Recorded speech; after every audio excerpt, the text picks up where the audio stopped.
สบายดีพี่น้องเด้อหมดสุขสุขคนผู้ที่ติดตามซองเด้อชีวิตบ้านไห้บ้านนาในการเดินทางวันนี้พี่น้องเลยตอนนี้เราก็อยู่ที่สนามบินบางกอกประเทศไทยเบื้องเขาสิถ่ายคลิปให้พี่น้องอยู่บ้านเราได้เห็นคลิปนี้พี่น้องเลยเบื้องสนามบินบ้านเพิ่นประเทศไทยพี่น้องเลยจากพอใหญ่อยู่บ้านไห้บ้านนาสิได้เห็นคลิปนี้เด้อเดินทางแล้วพี่น้องเอ้ยตอนนี้ก็ตั๋วกำลังสิไปเช็คอินเราสิถ่ายเบิ่งผู้คนพี่น้องเอ้ยประเทศไทยเบิ่งคนแม่นหลายขนาดพี่น้องเอ้ย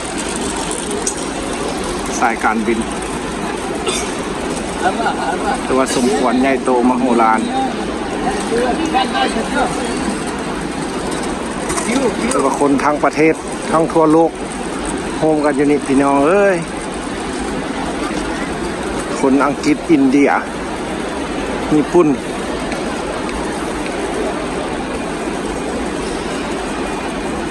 สนามบินถือว่ายิ่งใหญ่พี่น้องสนามบินสุวรรณภูมิ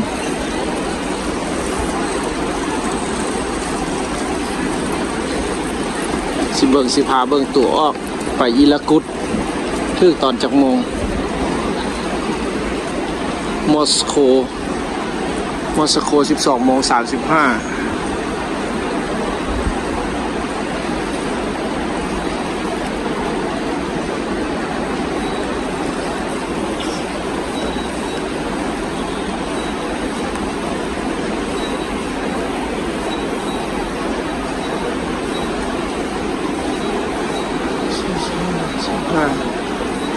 อิลากุต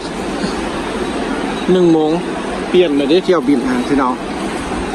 เที่ยวบินน่าจะเปลี่ยนละเมื่อกี้12 โมงหยุดได้ปีเหี่ยวหนาวไปแล้วไหมแม่น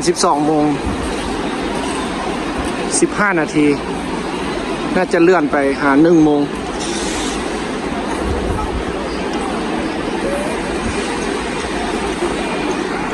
เดี๋ยวไปหาโซนตัวที่พี่น้องย่างจนเมื่อย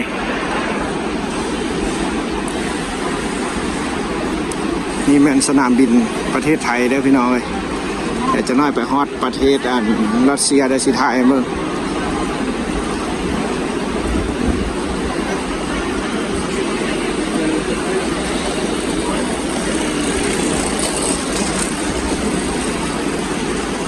สัญลักษณ์ของประเทศ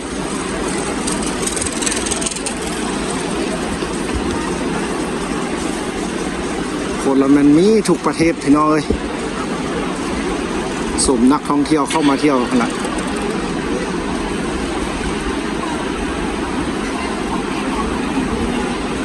คนทางซาอุดิอาระเบียเข้ามาหลาย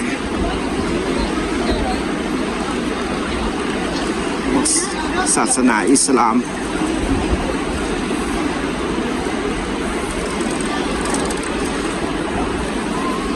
อยู่คุณเราส้นนะคุณ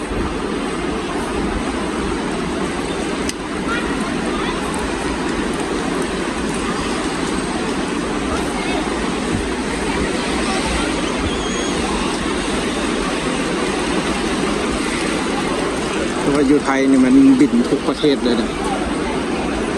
ไทย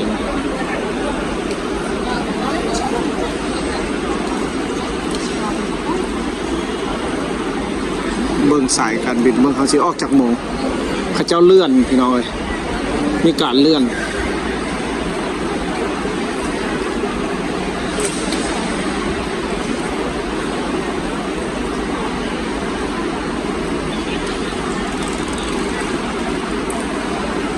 อิลากุต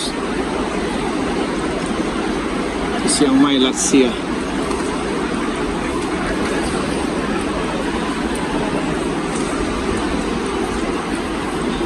ถามยูคอเตอร์ไหมพี่น้องเลยเปลี่ยนบอกคือว่าจังไหนที่เป็นจังไหนการเดินทางพี่น้องนี่ก็แม่นประเทศไทยเด้อพี่น้องเลยโมเมนต์ยูใส่เด้อนี่นะ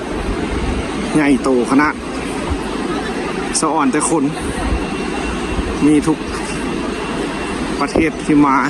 เดินทางมานี่พี่น้องเลยยนต์ไทยถือว่าเปิดตัวกว้างไกลเลย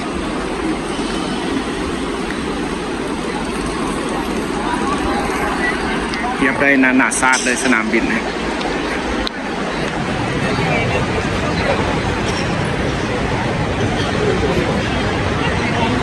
5-6 คนกระท่าเครื่อง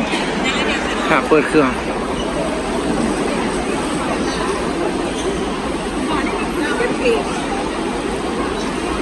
ขึ้นหรือวะยังเปิดละขึ้นละไปเช็คอินละคือว่าเขาบอกให้เช็คอินเถอะวะ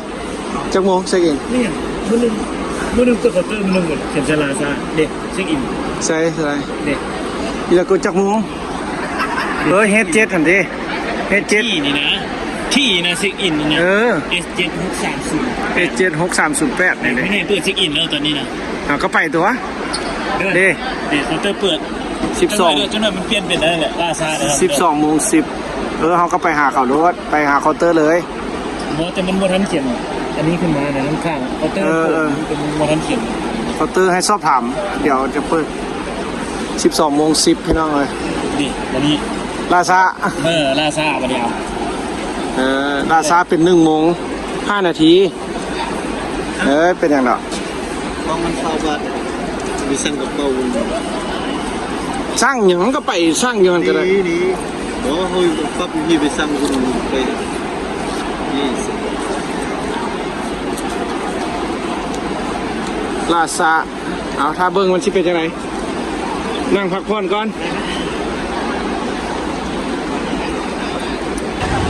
เอาไปน้องเลยตอนนี้ก็เข้าเช็คอินกันแนวนี้ก็มาช่วยกันแนวนี้เนาะใจดีขนาดพี่น้องเอ้ยมาหามาเว้าแนวนี้กับใครเด้มันจะบ่หลงคนลาวใช่ไหมครับไปโซเวียตรัสเซียเข้านี่ได้เรื่องพี่น้องเลยคือว่าเริ่มซีเช็คอินแล้วก็ซีไปรอท่าขึ้นเครื่องนี่เพิ่นเว้าดีได้พี่น้องบอกดีเบิดอะไรไป3 คนไปทางนั้นไปไหมพด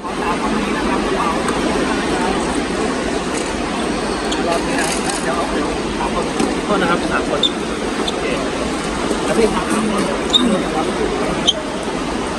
เดี๋ยวกระเป๋าที่ยึดถือเครื่องตั้งเขาเอาเรียบร้อยพี่น้องได้ขึ้นเครื่องรับบาทนี่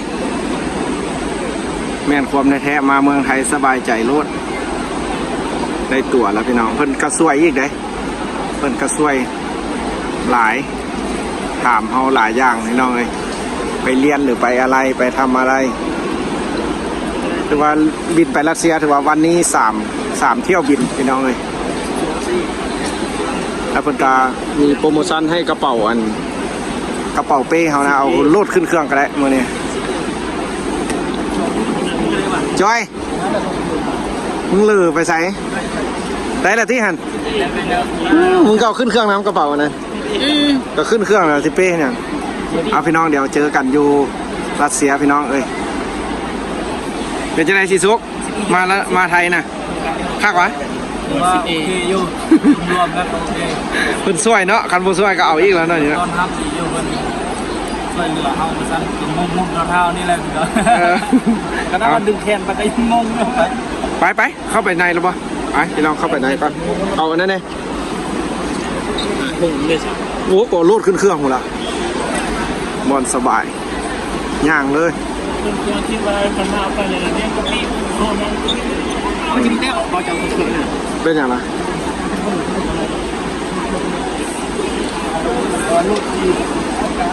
เอาพี่น้องเจอกันรัสเซียเด้อสนามบินประเทศไทยพี่น้องความใหญ่คนหลายเต็มเลยเอาไปขึ้นเครื่องไปรัสเซียก็เด้อพี่น้องบ่มีสัญญาณอัพชิปให้เบิ่งเด้อบัดนี้มีแต่ไปเจอกันฮอตพุ่นละจังซีอัพให้เบิ่งในการเดินทางของเขาว่าสิเป็นจังไดเอาบ๊ายบายขอบคุณหลายๆพี่น้องที่เข้ามาให้กำลังใจเด้อชีวิตบ้านนอกบ้านนา